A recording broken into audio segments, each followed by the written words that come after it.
Where are the best places to live on the Silver Coast of Portugal? Last year, we moved to the Silver Coast from the United States after years of planning and research and scouting trips. And in this video, we're breaking down what we think are some of the best places to live on the Silver Coast and why. And be sure to stay until the end because I'm going to share one of my favorite places on the entire Silver Coast, especially if you're a woman. I'm Matt. And I'm Dawn. And we're the End Retirees. And last year we said no to retirement. And now we live and work as digital expats on the Silver Coast of Portugal. And this channel is about living abroad, remote work, and travel and adventure over 50. If you'd like to see more content like this, be sure to subscribe, click the like button, and make sure you hit that bell notification so that you're notified whenever a new video comes out. Now, the Silver Coast is in demand as a destination right now for expats, retirees, and digital nomads. But this is a stretch of coastline that's 150 miles long, and not every area on the Silver Coast is the same. It's important to understand the nuances and the pros and cons of each location so that you can find the best place for your own move to Portugal. So for the sake of this video, we're going to divide the Silver Coast into three areas. The southern Silver Coast area, the central Silver Coast area, and then the northern Silver Coast area. So let's jump in.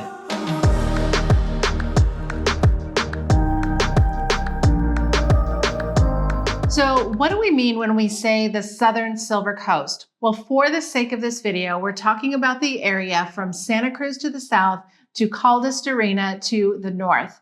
Now, this is an area that is extremely popular with expats and for good reason, as you'll see in a minute. Now, there are a lot of great towns on the southern Silver Coast of Portugal that we're going to talk about just a few. Peniche, we're going to talk about the residential area around Óbidos. So not the castle, although if you're a tourist, you're going to want to come and see it for sure. But in terms of residential areas around Óbidos and Caldas da Rainha. And by the way, these are just our thoughts, and you may have different thoughts if you're familiar with this area, and we'd love to hear them as well in the comments below.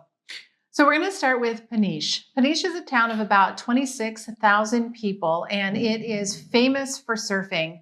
It is an area where you'll find beautiful sandy beaches as well as rocky coastline. So there are lots of pros about this Peniche area. So first, it's relatively close to Lisbon. I mean, it's probably right around an hour plus or minus a few minutes to get to the airport, to get to downtown Lisbon. And so that makes it a little more convenient in terms of hitting Lisbon. But there's also a lot of activities that you can do. I mean, surfing is big down in Peniche. There's lots of walking, hiking, and biking and running trails that are throughout the city or throughout the area, I should say. And one of the other things is it's in Peniche that you can catch the ferry that will take you out to the Berlingas Island. It's a beautiful island out there, just out off the coast of Peniche that you can go out for the day.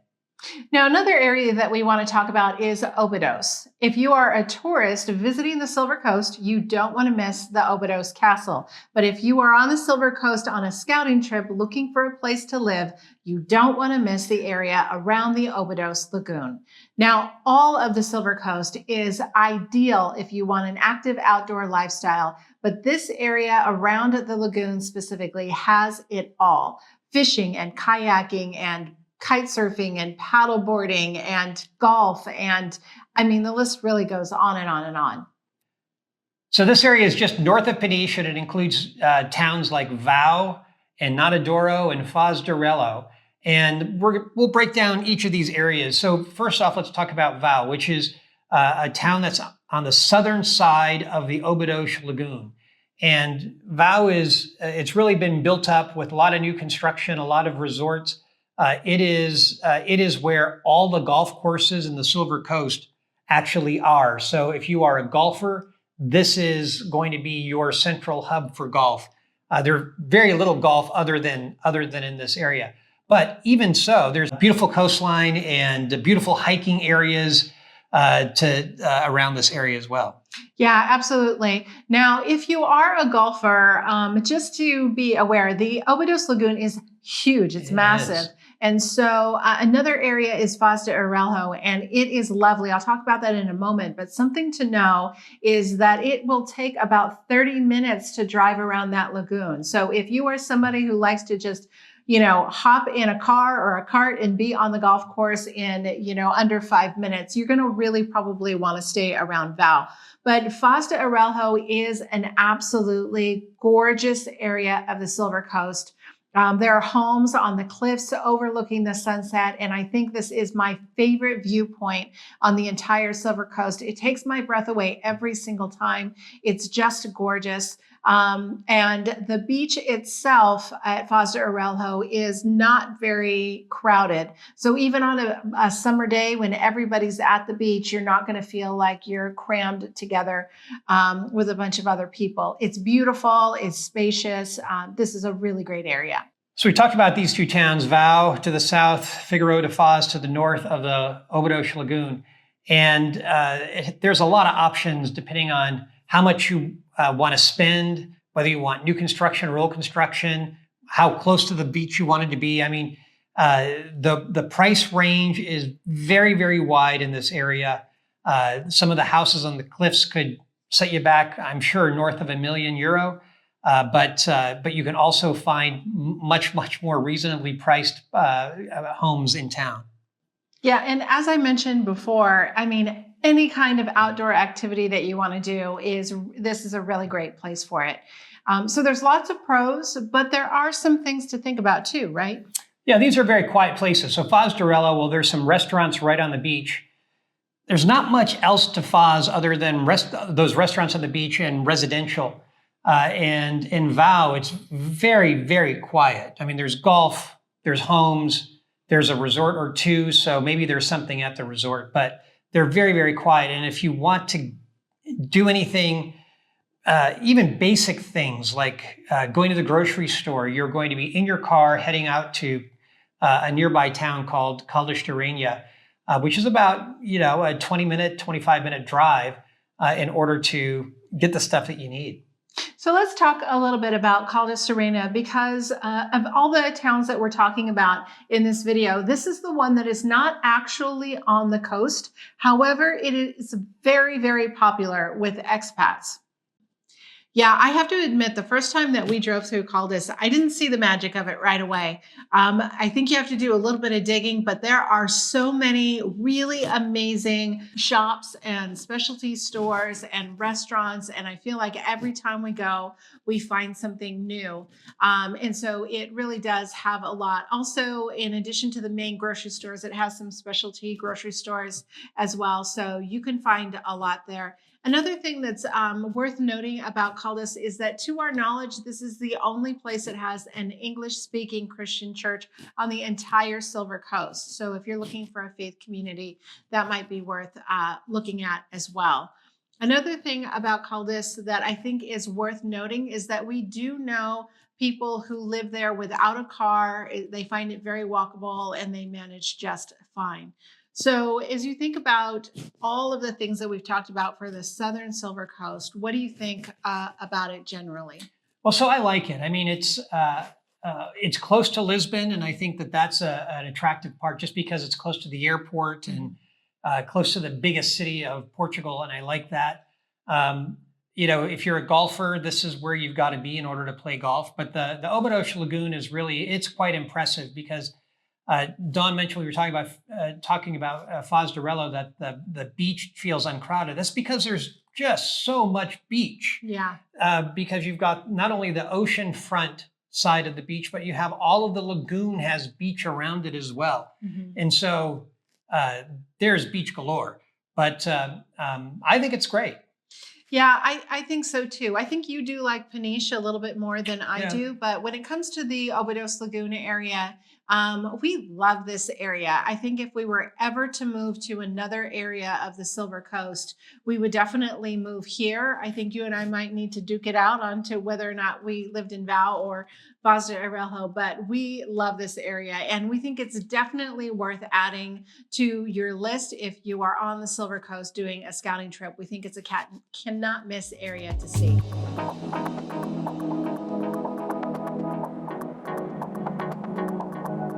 So let's talk about the central Silver Coast. And by that, we mean the area that's sort of north of Caldas da Rainha, uh, all the way to just south of Figueroa de Foz to the north. So it's quite a long stretch of the Silver Coast. It's also the least populated stretch of the Silver Coast if you're talking about being right on the coast. And this is where you've got towns like Nazare and Alcobaça. You've got Sao Martinho de Porto. You've got Famalicão and Marinha Grande. So there's lots of little towns up and down the Silver Coast here. So for the central Silver Coast, we're going to focus in this video on two areas, Nazare and Sao Martinho de Porto. So let's start with Nazare. Now, Nazare is, of course, most famous for big wave surfing. There's a documentary called 100-Foot Wave about this area that you may have seen, and that's what a lot of people come here to see. They're usually disappointed because they come in summer and big wave season is from October to March, but this town has a lot to offer beyond big wave surfing. So just a couple of facts about it. It is a tourist town. Tourist dominated, I guess. But there's about 15,000 full-time residents, including us, here in Nazare. But the town swells during the seasons, like during the summer season, it swells, and also during the specific windows of time where the waves are really going. There's lots of tourism that comes in here at that point. Now, a lot of people rule out Nazare as a place to live because of the tourism, because there are some crowds at certain times of the year. But it's important to understand how Nazare is laid out. Nazare is actually three different main sections. So the first section, which is the one that is probably most popular, is the beach area, Praia de Nazare. Now, this is where you're going to find all the restaurants, all the bars. On the beach, you're going to have parties and events. There's going to be parades on the promenade. There's always a lot of things happening in this area of Nazare. This is where a lot of the tourism is. Now, you do have housing down in that area, but typically it's going to be smaller. You're not going to have a yard. You may not have parking. And there are a lot of short-term rentals in this area. Yeah, so if you like parties and you like events and activities and noise, then Lower Nazare, this part of Nazare is for you. But there are a couple of other parts. Up on the hill just to the east of Lower Nazare is a park called Pederneiras. And it is quiet and it is residential. It has beautiful views of the ocean and looks down on Lower Nazare. And then just to the north of Lower Nazare, up the cliff, is Sitio, S-I-T-I-O, and this is the area that we live. In Sitio, we think it's fantastic. So the old church is up in Sitio. There's restaurants and activities that are here part of Sitio, but it's much quieter. And from a residential standpoint, it's really great. But Sitio is where you would go if you wanted to go down to the fort that you see in some of the big pictures of the big waves, or if you wanted to go to Praia do Norte, the North Beach, or be able to look at Praia do Norte during big wave season where these waves are coming in, you're going to want to go up to Sitio and then head down toward that fort to see it. So what do you think are some of the pros of Nazare? Well, one of our favorite things about living here is that it is very walkable. There is a funicular that connects Lower Nazare with Sitio. There's also a path if you want to walk down and up that. But from where we are in Sitio, we can walk to the funicular, take that down to Lower Nazare, have dinner, walk on the beach, maybe have some gelato, take the funicular back, walk home. Like all of that we can do without getting in a car, which is something that we really love about Nazare. One of the other things that we love about Nazare is the restaurants. I mean, even though the town is only 15,000 full-time residents, because of the fact that it swells so much in the summer as well as in the winter during the big wave season, there are many restaurants and stores that are just geared toward satisfying that tourist appetite. But that means for us who live here that, there's a disproportionate number of great restaurants here in Nazare. Yeah, I think another thing that we really love about Nazare and we use all the time is that there's two very distinct beaches to this town. Praia de Nazare is where we talked about, where there's parties and events and restaurants, and you can really be in the center of the action. But there's also Praia do Norte, or the North Beach, and that one is there's no restaurants there. It's very uncrowded. We were there the other night in July in summertime to watch the sunset. There were maybe 10 people on the whole beach, and so that's something that we really love. And actually, we use both beaches all the time. Is it's one town, but it's two very different beaches. We think that's a great feature. So, what are some things that people should think about before moving here? Well, I think certainly crowds are a thing in the summer that you would need to be prepared for. So if you're driving down to Lower Nazare or trying to drive in and around Lower Nazare, trying to get a restaurant reservation, it just is a little bit tougher. Now, Nazare does a really nice job compared to some of the other towns that we're going to talk about or have talked about in terms of satisfying parking. Yeah. So parking is actually somewhat easier in Nazare than some of these other places, but it still is going to be crowded in the summer. It still is going to be, a bit of a challenge to navigate your way through town in a car, or even on the sidewalk sometimes, depending on if you're on that main boulevard. But that's it. It doesn't really affect us that much though, because we live up in Sitio, and where we live, it's a short walk to get to the funicular that takes you down to all of the crowds. So for us, it's a perfect spot. Something else to be thinking of when it comes to Nazare is that you'll be able to find all of your daily needs pretty much here in Nazare. It's got all of the main grocery stores for Portugal, the Continente, the Lidl, the Pingo Doce.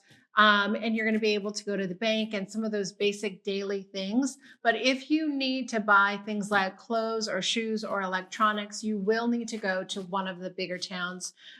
It's about a 30-minute drive down to Caldas da Rainha or 30 minutes up to Lira. And things like going to Leroy Merlin, which is like our Home Depot here.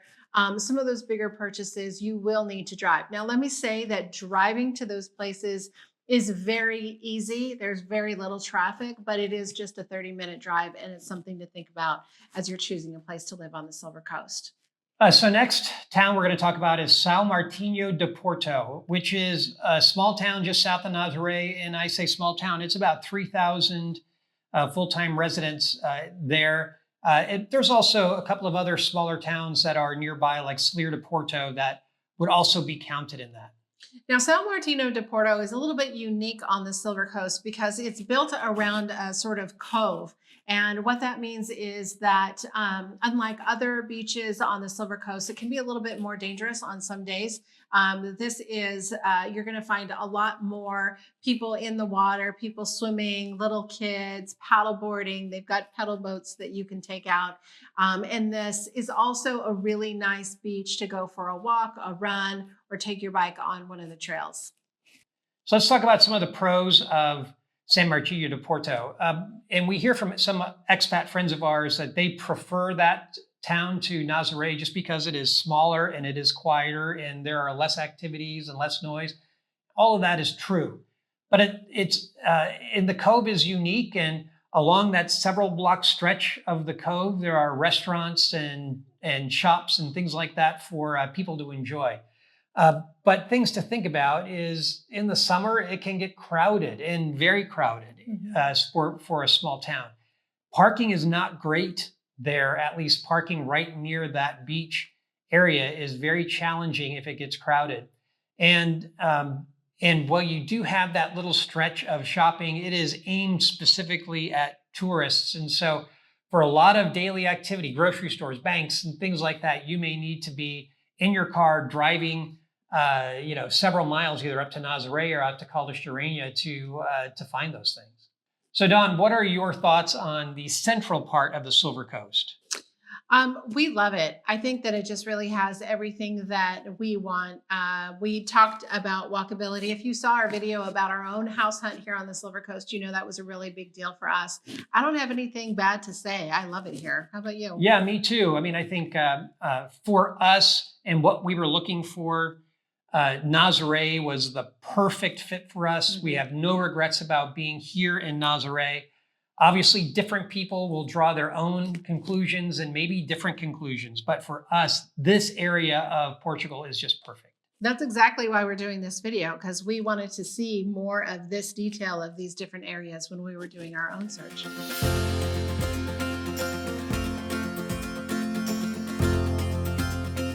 So what do we mean when we are talking about the northern Silver Coast? Well, for this video, what we're talking about really is Figueroa de Foz. And as I mentioned at the beginning of this video, there's a feature about this town that I just really, really love.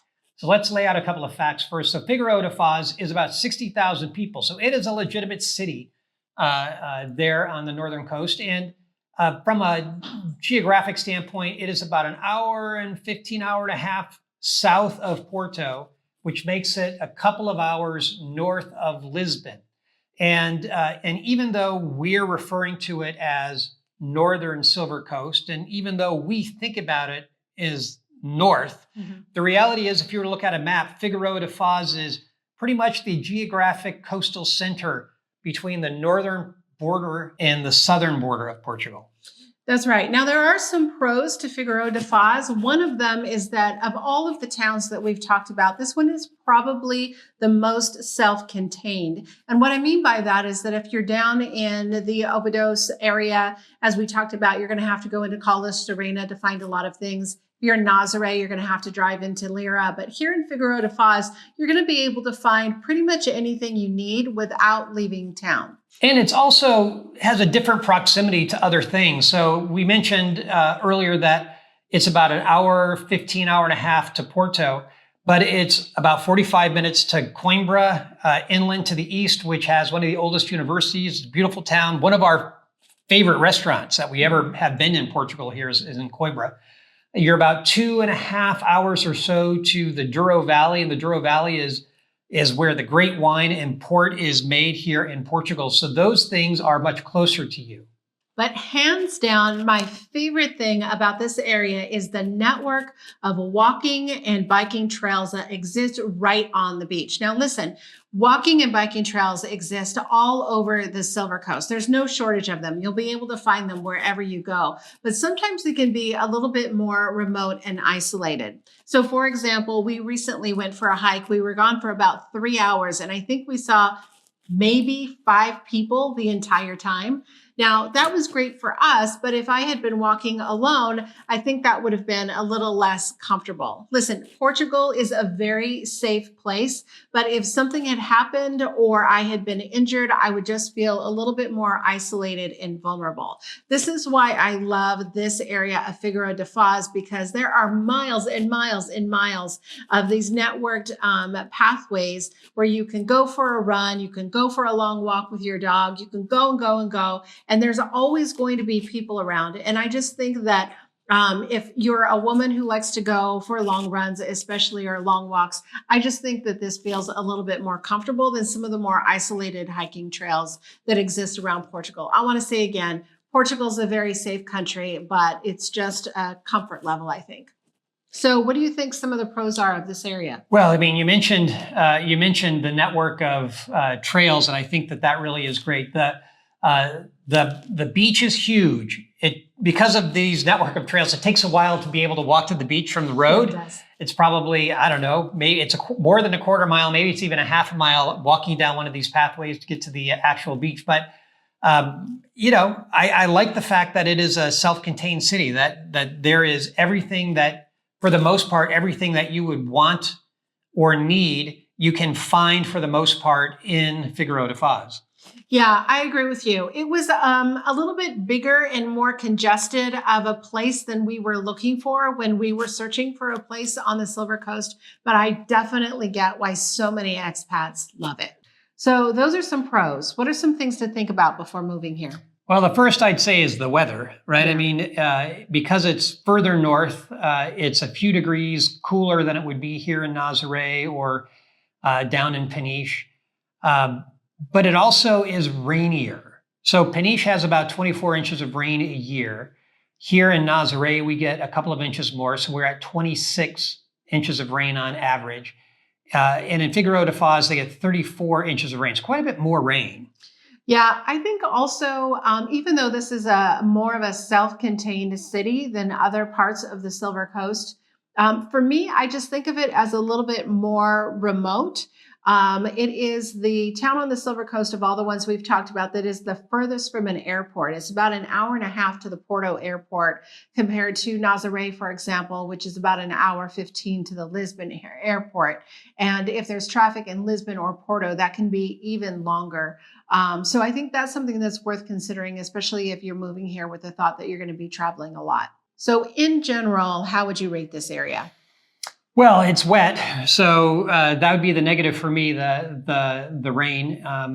But I liked the walking paths. I like the fact that there's, it feels like it's a bigger city, which is attractive right on the coast. Mm-hmm. And so you've got all of the things that you would need for the most part for your daily living right there without having to leave town. I think that's a plus. But the rain would get to me. So those are our thoughts about the various areas and towns of the Silver Coast. But we'd like to hear your thoughts too. If you're familiar, if you live in Portugal, if you have traveled to the Silver Coast, we'd like to hear your favorite towns and why in the comments below. And if you want to learn more about our own house hunting journey here on the Silver Coast, watch this video.